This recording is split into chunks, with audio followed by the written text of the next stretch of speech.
Hello and welcome.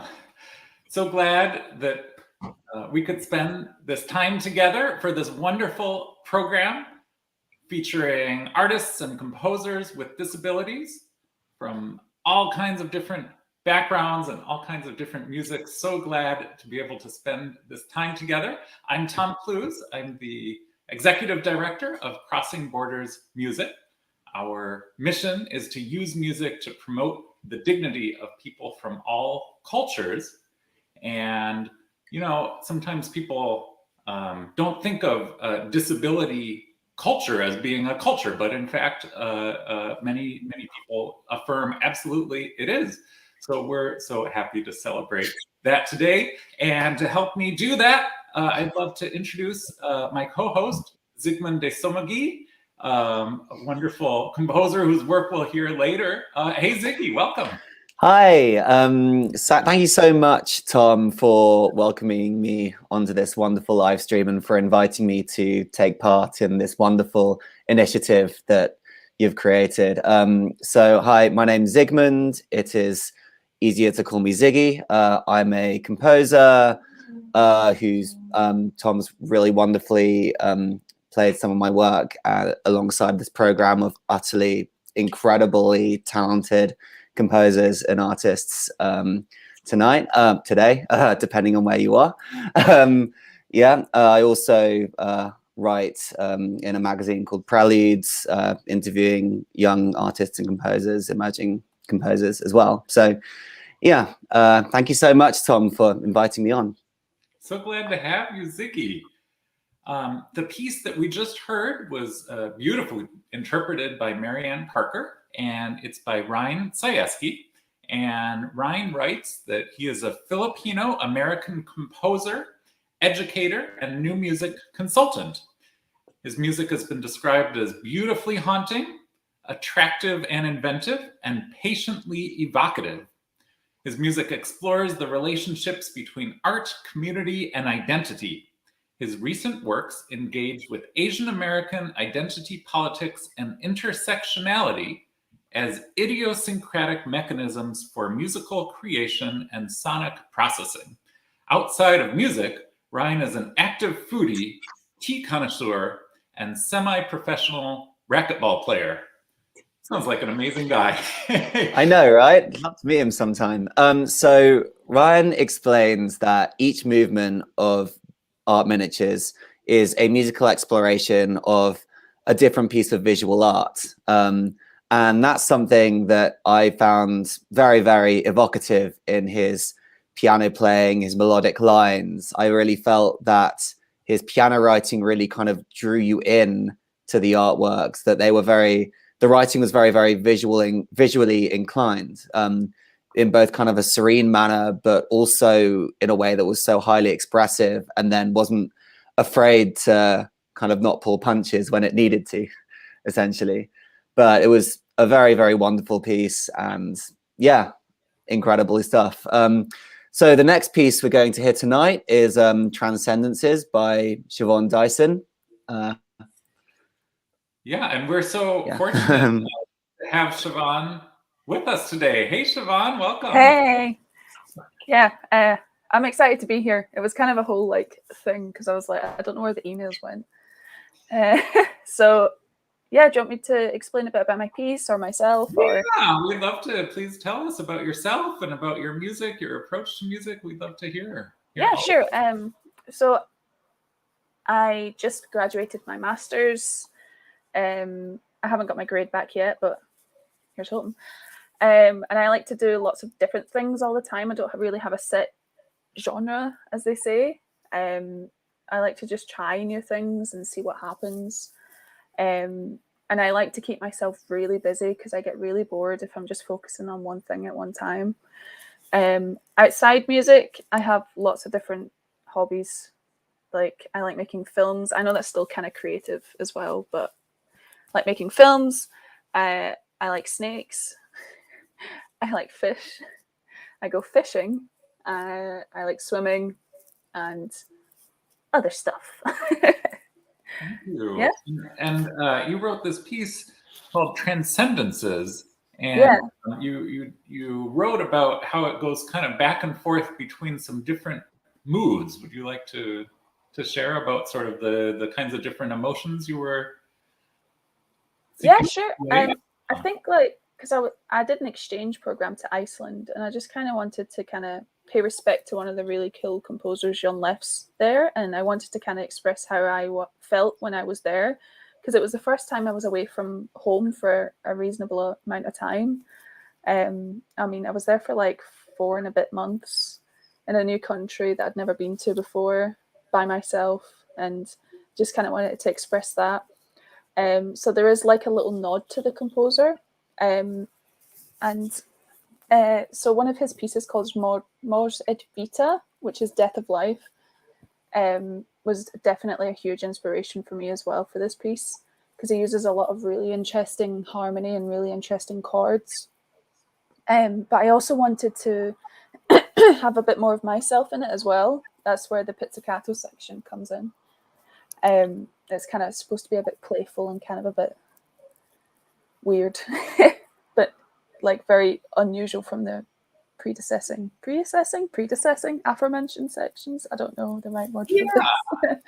So in this piece, I totally got sort of that dichotomy between this very stern section, what I heard, a very stern, intense mood, and then all of a sudden this playful pizzicato would interrupt. Yeah. Go back to this very sort of stern march-like section. Yeah. And pizzicato, the playful section, the playful mood would come back. And there was, for me, that kind of dialogue going back and forth between those different moods. It's like every time I hear that section, like the kind of contrast between the two leading into the pizzicato section, I always start laughing.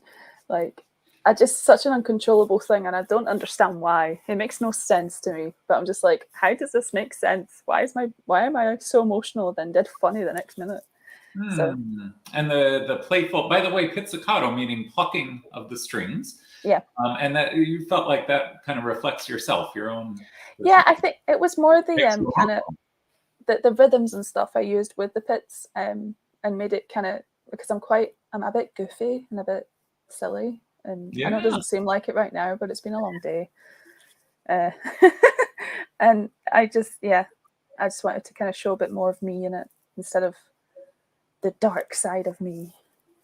You know? Wonderful. Also, yeah. Also, I have a nickname too. It's Nonny. Nani, thank you so much for sharing, for being here and telling us about your piece and yourself and your music. We're so honored to have you with us. And without further ado, thank you. Let's give a watch and a listen to Nani's piece, Siobhan's piece, Transcendences.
So nice to hear those changing moods. Congratulations, Siobhan. Thank you. I was so happy. I was like, yay, that's what it's supposed to sound like.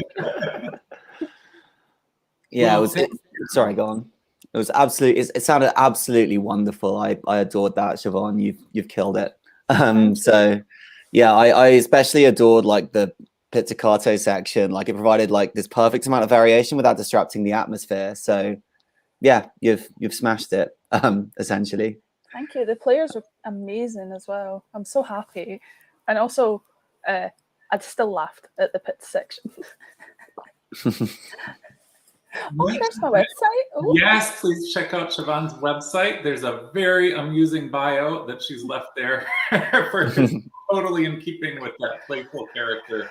Yeah, it's I like that title too because there's a lot of dark and heaviness. Darkness and heaviness, and we transcend that. We don't lose that, but we transcend that in a way. It feels like to me. Nice little nod to the name of it, man. That was cool. Has that piece been performed before, Siobhan? No, never. It was a world premiere performance. Yeah. Oh.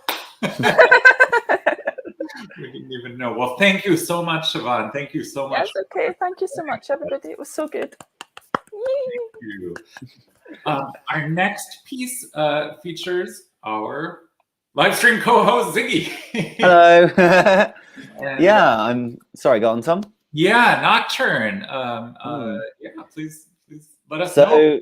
Yeah, hey. So I guess good place to start would be, I guess, what I'm interested in and how the process of Nocturne came about. So my big things that I'm interested in are, in, I guess, order of importance, metamodernism, digital folklore, and the recontextualization of genre and form. And the third one in particular, like this recontextualization of how we kind of see the compositional process. And I know that a lot of people, I've spoken to Ryne about this actually in an interview I did with him. People write in very different ways, and Ryland talks in our interview for Preludes about like how he ends up hyper focusing on work, like that he can spend like hours at a time just getting lost in the compositional process.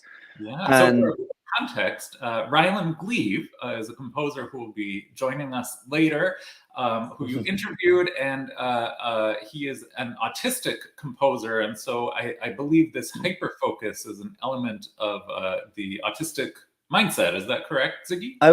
I mean, I would say so, but that's also because I am autistic and I also tend to hyper focus. And I draw this parallel because in the process for Nocturne, the reason why it's a Nocturne is because I sat down initially last year to write a piece for one of my friends, Fatou Sourang, who's an absolutely fantastic pianist, and who this piece is actually dedicated to.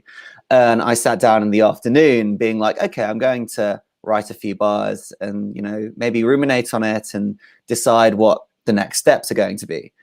Instead, I sat there for around 11 or 12 hours, not even realizing that I need to get up and eat or drink or go to the toilet, working very late into the night. And by the end of it, I had this piece for piano and cello, this Nocturne. And so I wrote it in one session that happened to stretch over this intense period of time. And I don't really know how healthy that is as a mindset to like hyper focus so much that you write this whole piece and then just forget what happens in the rest of the world. But I thought that this idea of hyperfocus was something that was interesting to talk about in the conception of this piece. Yeah. So, by the way, hyperfocus. It's something I've heard people with attention deficit disorder describe. What does that mean exactly? Hyperfocus. I guess so. For me, at least, and this may differ for different people. Hyperfocus is for me, a more intense version of what a lot of people refer to as flow. This idea that your brain kind of gets hooked into this particular process of doing a certain thing. I think for a lot of neurodivergent folks, and myself included, and a lot of autistic friends and attention depth, I don't know the politically correct term, but friends who have ADD, ADHD. Like when I've spoken to them, they've talked a lot about this idea of like, it's difficult to focus on things, but if you've got the right mind state, and this can happen at any time, like you can be, you know, it's why sometimes like I'll be sitting on my phone just looking at memes, and next thing I know, 5 hours have passed and I don't know what's happened. It's that sort of state, and for me, I feel that's really heightened, and it can sometimes quite like it can impact my day quite a lot in quite detrimental ways, but also it can impact my life in different ways. So for example, writing a piece in the space of 11 hours. So I guess that's how I describe it. And I also want to like kind of disclaimer this by saying that I am by no means a spokesperson for everybody in the neurodivergent community. Like when you've met one autistic person, you have met one autistic person. And I think that's quite important to bear in mind when we talk about these things. So absolutely, thank you, Ziggy. And so you were saying a recontextualization of genre. What does that mean? So I actually come from a punk rock background rather than a classical background. I played in bands and I went on tour quite a lot. And that's kind of like how I started to get involved in contemporary music. And so I think, especially when I'm approaching works that kind of have more of a kind of like tonal inflection to them, I'm not necessarily thinking of the quote unquote classical canon. I think a lot more about kind of like the genres of math rock or like post rock, or to an extent sometimes like dark ambient and things like that. Things that for me, like when I was kind of like 18, 19, I'd go to like music festivals, and like this is the kind of stuff I'd go and see. And I've actually written a post rock album that's somewhere out on the internet. And so like, because I've got these ideas and these chord progressions going in my head when I'm writing, I think that, and I don't know, maybe other people may disagree with me, but I think that it provides kind of a different, both harmonic and melodic and also structural framework. And I think this is, and I don't know if, I'm sure there's a couple other people on the program. I think me and Ryne have spoken about this, who can relate in some ways, who've been involved in different genres of music and have been able to apply that to their practice in different ways. I don't want to put anyone on the spot though, but you know. Wonderful. Ziggy, really appreciate you saying that, because when I listen to this piece, especially at the very beginning, to me it sounds like an electric guitar solo. It absolutely hear that punk or rock influence for sure at the beginning, and actually at the end, with these intense low string moments or outbreaks of like raging outbreaks in the low cello. So before I forget, I do want to credit our performers. We heard Marianne Parker on the first piece on piano, and then we heard Rasa Mahmoudian and Owen Ruff in Siobhan's piece on violin, Seth Van Embden on viola, and myself, Tom Clowes, on cello. We'll hear Marianne and myself again. Let's hear Ziggy, let's hear Transcendences.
Wow, Ziggy, congratulations. Thank you so much. Thank you so much for incredible playing as well. It just sounded so gorgeous, and you put so much expression into the cello playing, and Marianne put so much incredible expression into the piano as well. It all just came together so beautifully. Thank you so much.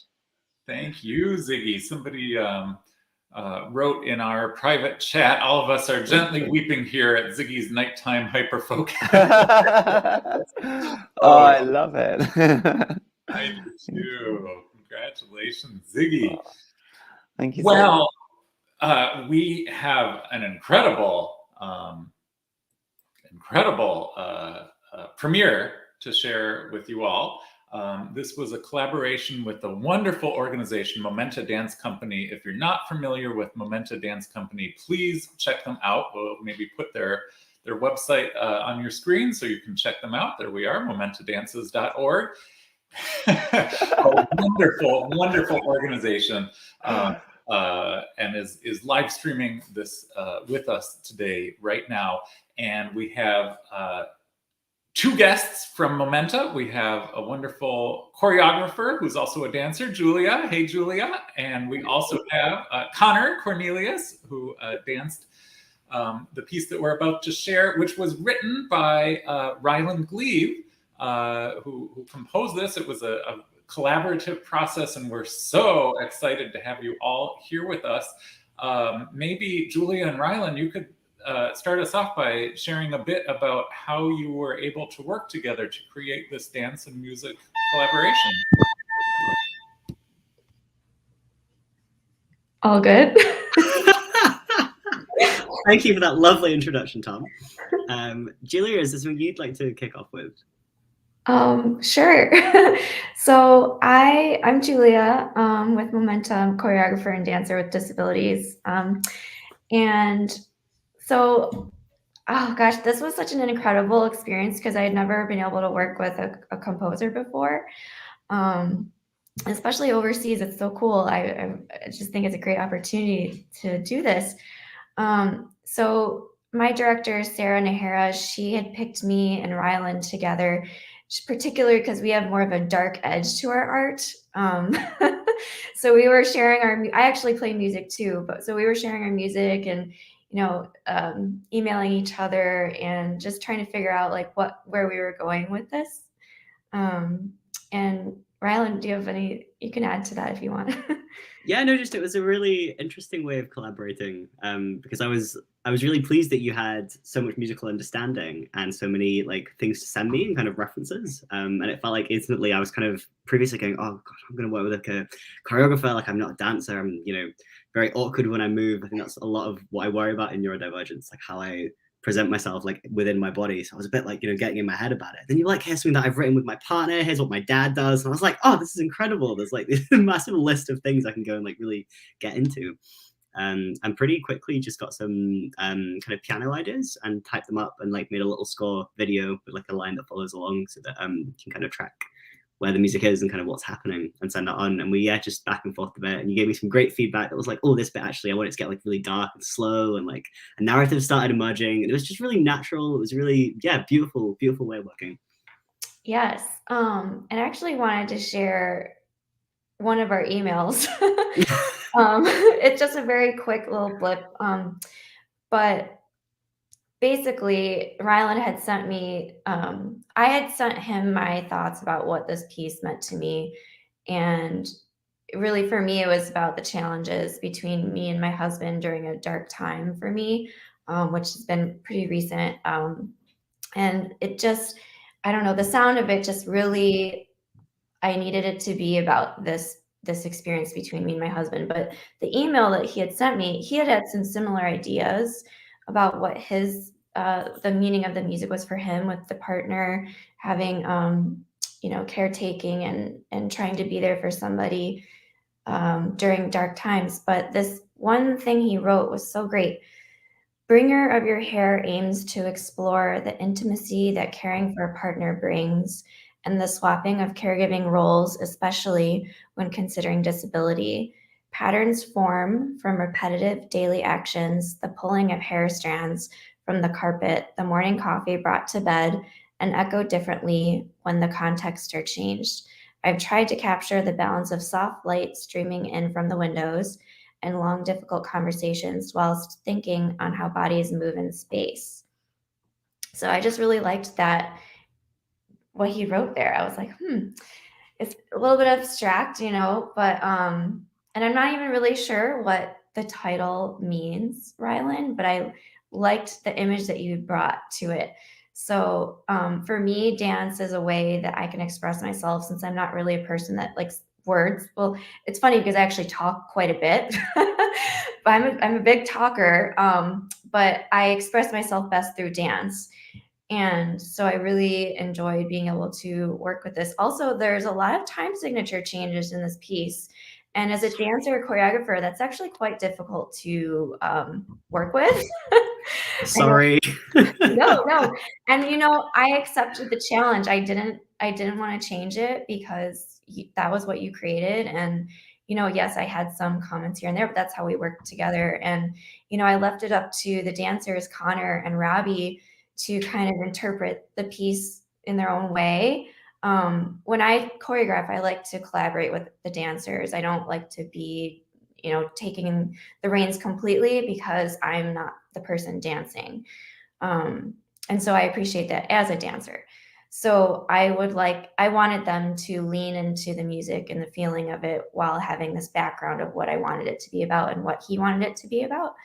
And the funny thing too is that I actually only choreographed, I had choreographed most of the piece, and then I had 30 seconds left. I actually had to go get some mental health treatment. I was not doing well. And so I managed to choreograph this piece in this really dark place in my head, which probably helped. So when I was away for 8 weeks, they had to finish the last 30 seconds. And I, Connor can speak to that, what that experience was like working without me, and then also working with the musicians without me, because I was not there. So they had to trust me and I had to trust them, texting and sending little video clips. So that was interesting. Yeah. So I guess the only part that I was worried about is just making sure Julia liked it, her art interpretation. But I think the biggest thing for us was, and it's just such a treat for dancers, have a piece composed and live musicians. It's like, oh my God, so, but just like the listening in rehearsal, that was definitely part of it. Robbie and I are very musical, and we kind of just sometimes would do things a little differently, hear different parts of the music, and then going in person, that just became even more. It was just so rich. I mean, I think I gasped when we heard it at the beginning too, just hearing all the layers live. And then as far as the ending goes, and once we kind of finalized what Julia would like, we had a couple options.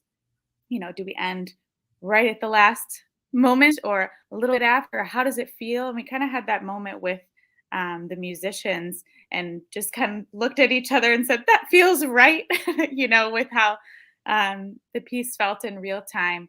And hopefully Julia feels the same way. So yeah, definitely lots of listening, collaborating on our part, which is really special.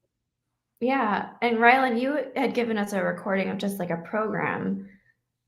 Yes, you heard my horrible computer mock-up sounds, which cannot have been that good to work with. I can imagine I honestly did not. was very it was different. so beautiful. Your program, it worked pretty well. I mean, I understand, my husband, he's a drummer and a software developer. He works a lot with technology and music, and having the live thing versus not the live thing, it is different, but it also, I mean, it worked pretty well. Yeah, and in fact, I remember in rehearsal, we musicians were playing without realizing it, just a little slower than that, automatically computer-generated rendering of what the music would sound like. And Connor and Robbie very, very kindly told us, "Hey guys, it's a little hard to hold this hold this pose for so long, create this lift for so long, or whatever it was, to jump slowly. We can't do that. So could you go a little faster?" And we did. It was really very easy to work with you and Robbie, Connor. I'm so glad you felt that way. You felt that way about you guys too, and we always want to be thoughtful too. We don't want to be like, "Yeah, speed up your, thing" either. There were just a couple moments where, we were like, not sure we could help. Oh, speaking of I was very attached to some of those high notes, and I was like very cueing off of that, and that's something that changed when we were live. It just felt different and just kind of like, I guess, made me be more present in the space. And it wasn't just like, oh, we are dancing to music. It's like with and. So I definitely feel like it heightened my senses and ability to connect with the music and be more aware of that, definitely. Well, thank you all so much for being here, and especially thank you all so much for, I think, all of us just being incredible collaborators. Momenta Dance, a wonderful organization, and everybody in it we've been so happy to work with and hope to do it many times in the future. Julia, thank you so much for sharing something so beautiful about your own experiences. It really means a lot to me. Rylan, also thank you so much. It's very tender, and I think we're going to hear that tenderness and also that darkness, but then ultimately at the end, just sort of a beautiful ray of light. I don't want to give things away. Maybe this is a good time where we can all see and hear this world premiere music and choreography of Boy, Bringer of Your Hair. Thank you. Thanks.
Oh my goodness. Oh, that was something else. That was gorgeous. I absolutely adored that. So I just had to jump in straight away. I was like, wow.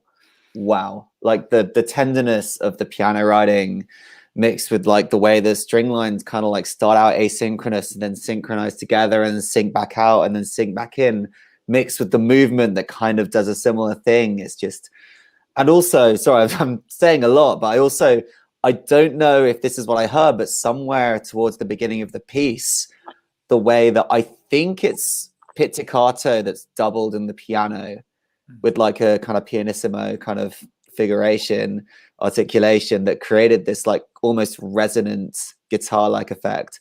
And I'm not sure if that's what Ryne used there, but I just sounded amazing. And I'm still just here like, wow, just wow. I have goosebumps. Yeah, same here. It's so tender. I feel like there's that darkness and earthiness in the middle and that conversation between the two people, and it's so intimate. And Robbie Connor, I feel like you really captured the spirit of what Julia was doing with the choreography and that ending that ends in that very tender embrace. It's just awesome. So thank you so much. Thank you so much. Congratulations, Julia, Rylan. Congratulations, Connor, Robbie. Thank you. Thank you so much. So, yeah, I would love to keep reveling in that music. But we will move on because we have more wonderful things to share. So our next piece is by Julio Lubin. He is a composer from Haiti, and he, I think, would be a guest with us today, but there are barriers to doing so, and one of those is having a reliable internet connection. And so without a reliable internet connection, Julio created instead a video introduction so that he could introduce this piece, Oui les joue, or Yes, It's Day, to us. Before we hear that piece and watch his introduction, I wanted to share what Julio wrote about himself. His bio, he says he was born in Jacmel, Haiti, February 22nd, 1981. Julio is a cellist, music teacher, composer, arranger, and sound engineer. His mother is Emery Joisson. His father is Jean-Sauveur Lubin. Julio's mother raised 7 children. Julio, who's the oldest, Sonny, Bellony, Woli, Woliu, Steve, and Marc Jerry, who unfortunately already left this world. Julio began his musical career in 2002 at the Des Six Baptistes Music School in Jacmel, learning the cello from his first teacher, Pierre Bélissard, who unfortunately already left this world as well. He continued with his second teacher, Fabien Fanor, and also worked with Steve Collimont, Vladimir Sherry, and he had the chance to work with great foreign teachers such as Janet Anthony, Tom Clowes, Linda, Caroline Desrosiers, Anna, Jean Montez, Diana Golden, and Kimberly. He played in the Obed Lomini Philharmonic Orchestra and the Melodica Chamber Orchestra at the Des Six Baptistes Music School in Jacmel. At the Holy Trinity Summer Music Camp in Léogâne, where he played with the Petit Orchestre du Chambre in 2019 in preparation for the Orchestre Philharmonique de Sainte-Trinité, which unfortunately did not happen because of the 2010 earthquake. After a few years, he became a teacher. In 2006, he began to compose his first composition, Petite Chanson, and also Désir d'un ange, Desire of an Angel, Cello time, Reconnaissance. String time, the piece we're about to hear, Oui les Joue, or Yes It's Day. Pour les victimes du coronavirus, which we premiered a couple years ago for the victims of coronavirus. His arrangement of L'École Filles et Garçons, the girls and boys school, is available on YouTube. In 2014, Julio started a music technology program where he studied sound engineering, specializing in post-production option for short films, documentaries, and studio recording, mixing, and mastering. Julio says music is part of his life in good times and bad times. Julio gives special thanks to his two uncles, Lifet and Sauveur Jouissant, for their first financial support towards the beginning of his apprenticeship. Julio says, without music, what would the world be like? Vive la musique. And I wanted to share Julio's dream is to start a recording studio in his town of Jacmel on the south coast of Haiti. It's a very artistic community, and he's a part of the musical community there in Haiti. And speaking of barriers, he, as of today, has not yet been able to do so just because of needing the supplies. There are certain technical supplies that he has a list of all the things that he needs. Thanks to the generosity of some folks, including people who have watched previous live streams featuring Julio's music, we've been able to get some of that equipment, but he's still looking for more. So we've created a GoFundMe if you would like to contribute to help Julio get some of these musical supplies. We'll put that link in the chat, and you can follow that link and contribute to help Julio pursue his dream of a recording studio in Haiti. So without further ado, we're now going to hear Julio's spoken introduction to his piece, where he explains what Oui les Joue is, and then we'll hear, I believe, again, the world premiere performance of his piece, Oui les Joue, Yes It's Day.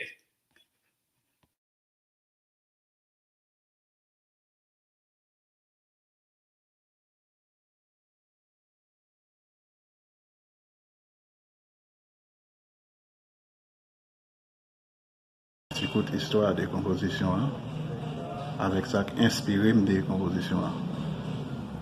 Longtemps, l'aime des Timoun, moi-même avec un petit frère, Béloni, nous avons l'habitude d'aller à la campagne, à passer quelques jours de vacances avec grands-parents.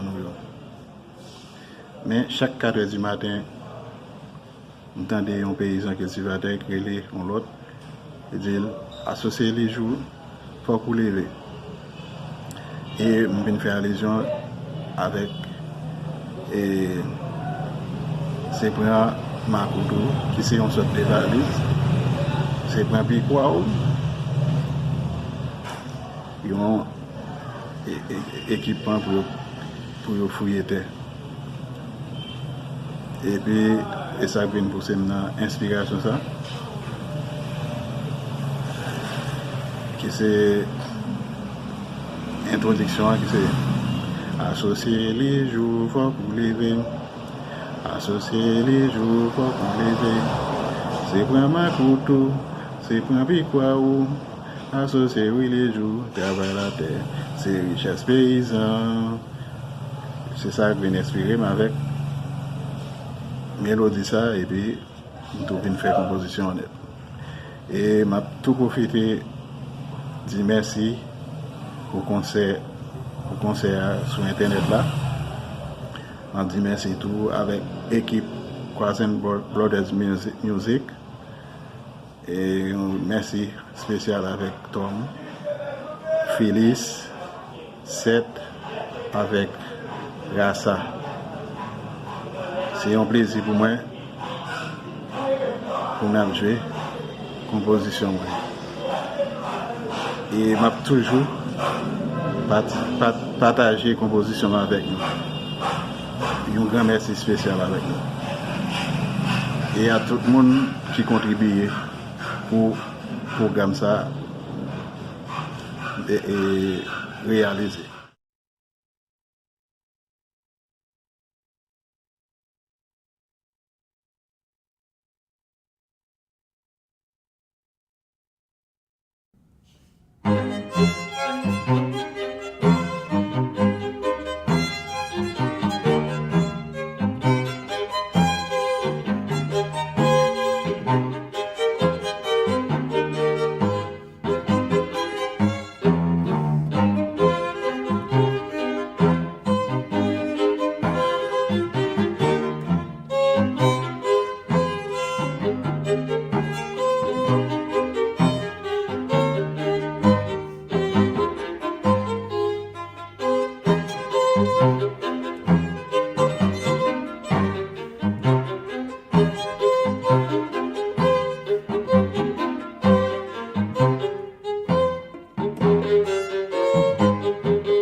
Oh, that was so much fun. So much fun. Wow. I was really just bopping along to that. I especially love the pizzicato sections as well, like these little just flurries that just sat beautifully in the middle of the orchestration. Sorry, I didn't have time to let you say anything, so I was like, wow, that's so cool. I love you just jump in. Yeah, absolutely. Please do. Thank you. Congratulations, Julio, who I think is watching right now. So, Julio, thank you so much for sharing your music with us. And I especially love knowing that origin story of where you heard, you know, the peasant farmers singing "Associé les jours, faut vous lever, associé les jours, faut vous lever." It adds a lot to the meaning to know that this is the get up song. This is the wake up, and even more than that, the get up song that they would sing to each other, and it has that energy, like, okay, come on, time to get out of bed, time to start your day, 4 a.m. What are you doing still sleeping? Absolutely. I mean, if I heard that every day, I feel like that would be enough to just like rouse me and be like, oh, okay, we got. An incredible ringtone, an incredible alarm tone, wouldn't that be? Oh, you know what? I could absolutely see that as a good alarm tone. Yeah. So, as Tom, as you mentioned, there's a GoFundMe link that's in the chat. Do give it a click, and please try and contribute something to fund this wonderful initiative, this wonderful recording studio in Haiti for Julio. So, yeah. Once again, congratulations. That was wonderful. The next piece is by Andersen Viana, who I think is in the chat. Hi, big shout outs. And this piece is called In F. So a little bit about Andersen Viana. He received his PhD in music composition from the Federal University of Bahia in Brazil. He started his activities as a composer at the age of 13 and as a music professor at the age of 19. At present, he works as a composer, conductor, cultural producer, as well as a professor at Clovis Salgado Foundation, Palacio das Artes, and at Escola Livre de Cinema, both in Belo Horizonte in Brazil. I'm sorry if I butchered those pronunciations. He also lectures and presents workshops at various institutions, both in Brazil and abroad. So, yeah, thank you, Ziggy. And this particular piece in F that you wrote, Andersen, since I know you're out there listening, you wrote for us as performers to sort of have an element of our own choice, or even an element of randomness. So every time you hear this piece, it's going to be a little bit different. So Andersen gave us the different sections of music to play and to repeat, but he didn't tell us what order to do it in. So we just kind of picked the different sections of this piece, the different little themes that he writes for us, and we do them all in a random order. And everybody else in the ensemble is doing the same thing. They're going through and they're playing the music in kind of a random order. And so it's never going to be the same piece twice. And we as performers get a little bit of liberty to decide exactly how it's going to sound any particular time we play it. So a really fun, really kind of jamming piece that I'm so excited to share. This is In F by Andersen Viana. Andersen also shared with me, as he will share in this introduction video that he made, that he would love to get requests for information and scores for people interested in performing his works. And I believe we actually have his email address to share, which he requested that we share that, so that anybody, there it is, vianabr2005 at yahoo.com.br. So anybody who is listening and would love to learn more about Andersen's music and get a hold of him for performing some of his great music, please do contact him. And without further ado, we'll let him talk about himself. Here's his introduction, followed by In F.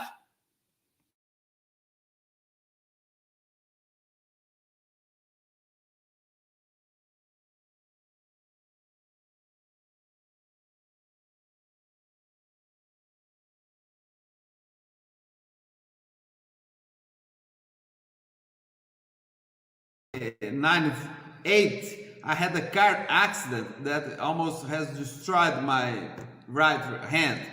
I used to be a flutist and viola player and keyboard player also professionally. So I used to play these instruments. After this accident, I dedicate only to the composition and also teaching some subjects in music. Since in 1978, I have written 422 works for chambers, symphonic, choral, and ensembles, and this is what I do just now. So I would like to thank very much to Crossing Borders Music for his help. So, bye.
Wow, I love that. That was gorgeous. I especially like there's something that I really love about aleatoric music and aleatoric notation is that like the personality of the performers like really shine through, and especially like the fact that like you're all able to kind of lock into this groove, and there was also that sense of indeterminacy that kind of made things like feel a little bit not frantic, but like you're making decisions on the fly. And I think that really came through, and the chemistry of all of you as an ensemble really worked together. So huge congratulations, Andersen, and huge congratulations to you, Tom, as well, and to everyone else who contributed to this amazing performance. Yeah. Thank you so much. Aleatoric meaning that the music that's written leaves an element of chance. Is that correct? An element of chance or an element of performer choice, or essentially. Yeah. Which honestly feels kind of liberating sometimes as a performer, to not have everything spelled out exactly what to do, but to have our own determinacy to be able to decide for ourselves as we're going. Congratulations, Andersen. Wonderful to be able to share that work in F. Maybe we could put Andersen's email up one more time if you're interested in performing that work or any of his many other hundreds of works. Please contact Andersen. Thank you so much for that work. I want to credit once again our performers: pianist Marianne Parker, Rasa Mahmoudian and Owen Ruff on violin, Seth Van Embden on viola, myself, Tom Clowes, on cello. And we now have our board vice president, soon to be president of Crossing Borders Music, here to join us, Kofi. Thanks so much for being here, and he's going to share a few words with us about the organization, Crossing Borders Music. I think you're muted. Yes. Sorry about that. Here I am. Well, my name is Kofi, everyone. It is a great pleasure to be here with all of you. And thank you all for being here, tuning in to this wonderful program here. All these beautiful melodies you're hearing now is, thanks to Tom, who created this program called, Crossing Borders. Really music without borders. Without, crossing all over the world to bring to us, the audience, these beautiful melodies that we would, otherwise had to travel the world to actually listen. I was listening to this last piece by Andersen. Congratulations, Andersen. Beautiful melodies, wonderful rhythm. It was well done. Great job. And congrats to all of you, all this. Oh my God, so much talent up in here. Ziggy, everybody, Siobhan, and all of you are just wonderful. Beautiful job. Now, Crossing Borders is, it's been in the background doing this positive work for a long time. And whenever you see a program like this finally aired, just know there's at least 20 years behind it in the background of making it, what it is. And I always say this: when I first heard Crossing Borders live, and I was like, oh my God, this is a beautiful program. They were playing a piece from Haiti, and unbeknown to the rest of the world, music magic is not only European culture. It's actually from around the world now. And everyone who didn't have a chance to hear it, Crossing Borders has been doing this job into bringing world classical music to everyone. You go to India, you go to Asia, you go to Africa, everywhere you go, the Caribbean classical music is there, and it's beautiful that Crossing Borders is actually bringing all these new composers from all over for us to hear it. Now you can hear it right in your living room, which is beautiful, all this beautiful rhythm. And so we thank you for that, Tom. We thank you for that. Thank you for this wonderful program to share these beautiful musicians, talented young people with us now, to share with all of us. It is really a privilege to be here and listen to all these beautiful pieces. Each and every one of you guys are really amazing. So please do, share this program with all your friends and family and tell them all about Crossing Borders, and the job that we're doing is really amazing. It is great to see all the support, and we can't say it enough.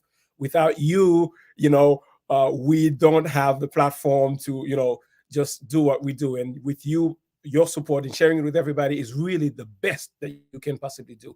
So tell people all about this program, and all these beautiful artists, go in and check their own websites out and support them in what they do. They're really amazing. and to keep this program going, because it's really, truly amazing. Thank you all for having me here with you all. It's a pleasure again to be part of this beautiful program. Thank you, Kofi. And if you'd like to give us feedback about this program, there should be a link in the chat to do so. We love getting your feedback.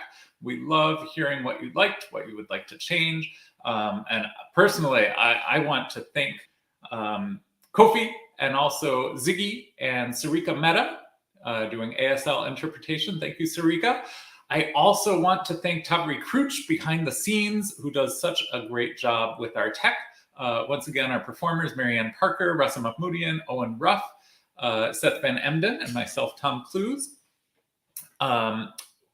Just been such a blessing. Thank you to all of our composers and guests. Special thanks to Momenta Dance, the choreographers, choreographer Julia, and the dancers.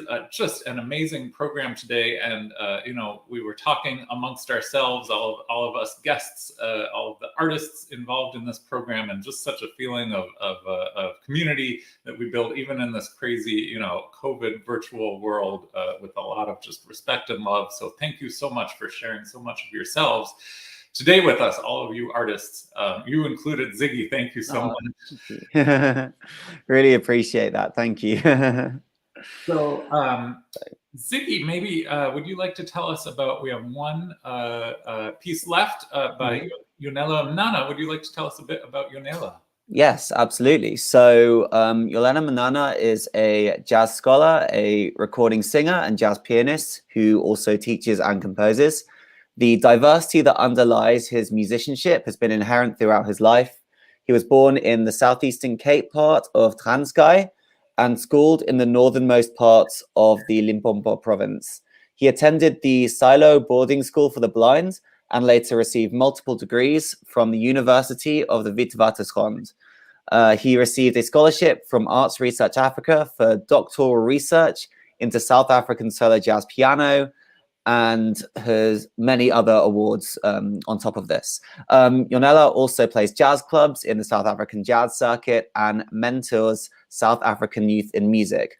His piece is called Kwazekwamnandi, and it roughly translates from Zulu as "so much fun" or "it's a pleasure." And Yonela describes this piece as an exclamation or a celebration. Yeah, this was a lot of fun to play. Yonela, I believe, is listening right now. And so, hey, Yonela, we're so glad to be able to share your music. Yonela also made this wonderful video introduction that we're about to hear. And I think Sarika will interpret, and then we'll hear Kwazekwamnandi to end our program. Thank you so much, Yonela. Thank you so much to all the artists involved. Please check them out. Yonela, I don't think we have a website for, but please contact Crossing Borders Music, and I would love to put you in touch with him if you'd like to hire him in South Africa, or if you're interested in playing his music. I think he would be very interested to hear from you, and I would be happy to put you in touch with him.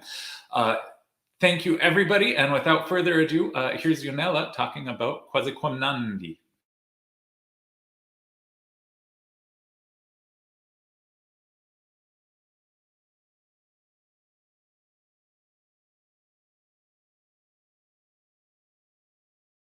The song is Kwazekwamnandi. It is a song that I wrote while working with the choir in the East Rand, in the township of Katlehong, which is in the eastern part of Johannesburg, where I live. I believe that this music is actually a depiction of the amazing spirit of South Africans and the resilience that they have in spite of the atrocities that are visited upon them and all the other Black Africans throughout the diaspora. This song also showcases the spirit of Ubuntu that has been spoken of by some of our statesmen, such as Utatu Nelson Mandela and the Archbishop Desmond Tutu. I'm happy to have the opportunity to try my hand in composition, in spite of course, most of the obvious challenges in terms of where I am from and the kind of condition that I'm in. It is extremely challenging to compose, given the availability of accessible devices in this country. And for that reason, I'm quite thankful for the Crossing Borders with Music Foundation or organization, and very thankful also to the arranger, Roland Glebe. I'd like also to convey my thanks to Tom Clowes, whose liaison was really has been quite amazing. I sincerely hope that you will enjoy this music as much as I do. And I am looking forward also to more opportunities and bigger and better possibilities. Really take your time and sit back and enjoy this music.